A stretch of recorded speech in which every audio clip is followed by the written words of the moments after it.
ಪ್ರಿಯಾಂಕ ಖರ್ಗೆ ಅವರೇ, ಹೈದರಾಬಾದ್ ನಿಜಾಮರ ಅರೆ ಸೇನಾಪಡೆಯಾದಂಥ ರಜಾಕರ್ ಸೇನೆ, ಆ ರಕ್ಕಸ ಸೇನೆ ಇಡೀ ನಿಮ್ಮ ಕುಟುಂಬವನ್ನು, ನಿಮ್ಮ ತಂದೆ ಮತ್ತು ತಾತನನ್ನು ಹೊರತುಪಡಿಸಿ ಎಲ್ಲರನ್ನು ಜೀವಂತವಾಗಿ ದಹನ ಮಾಡಿತ್ತಲ್ಲ.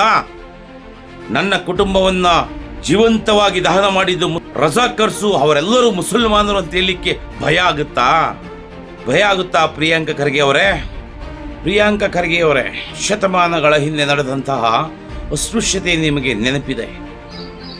ಆದರೆ ಸ್ವತಂತ್ರ ಪರ್ವದಲ್ಲಿ 1946ರಲ್ಲಿ ನಿಮ್ಮ ಅಜ್ಜಿಯನ್ನು, ಅತ್ತೆಯನ್ನು, ನಿಮ್ಮ ದಡಪ್ಪನನ್ನು ಎಲ್ಲರನ್ನು ಜೀವಂತವಾಗಿ ದಹನ ಮಾಡಿದ್ರಲ್ಲ ರಜಾಕರ್ ಎಂಬ ಸೈತಾನರು.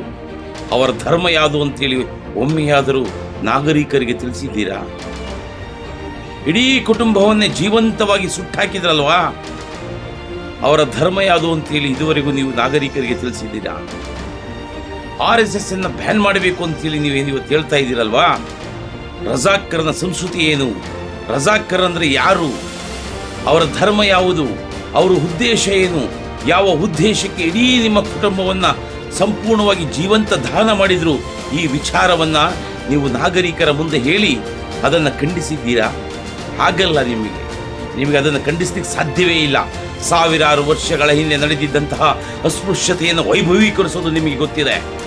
ಆದರೆ ಸ್ವತಂತ್ರದ ಹೊಸ್ತಿಲಲ್ಲಿ ನಡೆದಂತಹ ಬೀಭತ್ಸ ಕೃತ್ಯವನ್ನು, ನಿಮ್ಮ ಕುಟುಂಬದ ಮೇಲೆ ನಡೆದಂತಹ ಬೀಭತ್ಸ ಕೃತ್ಯವನ್ನು ನೀವು ಜಗಜ್ಜಾಹೀರು ಮಾಡಲಿಕ್ಕೆ ಸಾಧ್ಯವೇ ಇಲ್ಲ. ಕಾರಣ ನಿಮಗೆ ಅಧಿಕಾರ ದಾಹ ಇದೆ. ಪ್ರಿಯಾಂಕ ಖರ್ಗೆ ಅವರೇ, ನಿಮ್ಮ ತಂದೆ ಮತ್ತು ನೀವನ್ನು ಹೊರತುಪಡಿಸಿದರೆ ದಲಿತ ಸಮುದಾಯದಲ್ಲಿ ಹುಟ್ಟಿ, ಅದರಲ್ಲೂ ನನ್ನ ಸಮುದಾಯದಲ್ಲಿ ಹುಟ್ಟಿದ ನೀವು ಎಷ್ಟು ಜನ ರಾಜ್ಯಕ್ಕೆ ನಾಯಕರನ್ನು ಕೊಟ್ಟಿದ್ದೀರಿ? ಎಷ್ಟು ಜನರನ್ನು ಬೆಳೆಸಿದ್ದೀರಿ? ಮೊದಲು ನಿಮ್ಮ ಬಗ್ಗೆ ಹೇಳಿ. ನೀವು ಬೌದ್ಧ ಧರ್ಮಕ್ಕೆ ಮತಾಂತರವಾಗಿ ಹಿಂದೂ ಧರ್ಮದ ಅಡಿಯಲ್ಲಿ ದಲಿತರಿಗೆ ಸಿಗುವಂಥ ಮೀಸಲಾತಿಯನ್ನು ಪಡೆದು ಇವತ್ತು ರಾಜಕೀಯ ಲಾಭವನ್ನು ನೀವು ಅನುಭವಿಸ್ತಾ ಇದ್ದೀರಾ. ಯಾಕೆ? ನೀವು ಬೌದ್ಧ ಧರ್ಮಕ್ಕೆ ಮತಾಂತರವಾದ ನಂತರ ಬೌದ್ಧರಾಗಿ ಅಲ್ಪಸಂಖ್ಯಾತರ ಅಡಿಯಲ್ಲಿ ಚುನಾವಣೆ ನಿಲ್ಲಬಹುದಾಗಿತ್ತಲ್ವಾ? ನೀವ್ಯಾಕೆ ಅಲ್ಪಸಂಖ್ಯಾತರಾಗಲಿಲ್ಲ? ನೀವ್ಯಾಕೆ ಸನಾತನ ಹಿಂದೂ ಧರ್ಮದ ಅಡಿಯಲ್ಲಿ ಬರುವಂಥ ಜಾತಿ ವ್ಯವಸ್ಥೆಯ ಅಡಿಯಲ್ಲಿ ಮೀಸಲಾತಿಯನ್ನು ಪಡಿತಾ ಇದ್ದೀರಾ? ಇದನ್ನು ಫಸ್ಟು ಜನರಿಗೆ ತಿಳಿಸಿ. ಇದನ್ನು ಮೊದಲು ಜನರಿಗೆ ತಿಳಿಸಿ. ತದನಂತರ ನೀವು RSS ಬ್ಯಾನ್ ಮಾಡಬೇಕಾ ಬೇಡವಾ ಅನ್ನೋದನ್ನು ಲೆಕ್ಕಾಚಾರ ಮಾಡಿವರಂತೆ. ರಜಾಕರ್ ಮಾಡಿದಂಥ ಒಂದೇ ಒಂದು ಕೃತ್ಯವನ್ನು RSS ಮಾಡಿದೆಯಾ?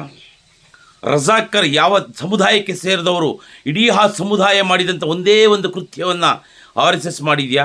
ಎಲ್ಲಾದರೂ ಬಾಂಬ್ ಹಾಕಿದೆಯಾ? ಬಾಂಬ್ ತಯಾರಿಸುವಂಥ ಕಾರ್ಖಾನೆಗಳನ್ನು RSS ಸ್ಥಾಪನೆ ಮಾಡಿದೆಯಾ? ಅಥವಾ RSS ಶಾಖೆಗಳಲ್ಲಿ ಮದ್ದುಗುಂಡುಗಳನ್ನು ಇಟ್ಕೊಂಡಿದ್ದು ಎಲ್ಲಾದರೂ ನಿದರ್ಶನ ಇದೆಯಾ? ಇಲ್ಲಿಯಾದರೂ ಒಂದಾದರೂ ಕೋಮು ಸೌಹಾರ್ದಕ್ಕೆ ಧಕ್ಕೆ ತರುವಂತಹ ಘಟನೆ ನಡೆದಿದೆಯಾ?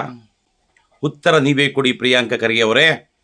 ಅದರ ಜೊತೆಯಲ್ಲಿ ನಿಮ್ಮ ಕುಟುಂಬವನ್ನು ಬರ್ಬರವಾಗಿ ಜೀವಂತವಾಗಿ ದಹನ ಮಾಡಿದ್ರಲ್ಲ, ಯಾವ ಪುರುಷಾರ್ಥಕ್ಕೆ ಆ ದಹನ ಮಾಡಿದವರು ಯಾರು, ಯಾವ ಸಮುದಾಯಕ್ಕೆ ಸೇರಿದವರು, ಅವರ ಉದ್ದೇಶ ಏನಿತ್ತು ಅನ್ನೋದನ್ನು ಸಮಾಜಕ್ಕೆ ತಿಳಿಸಿ.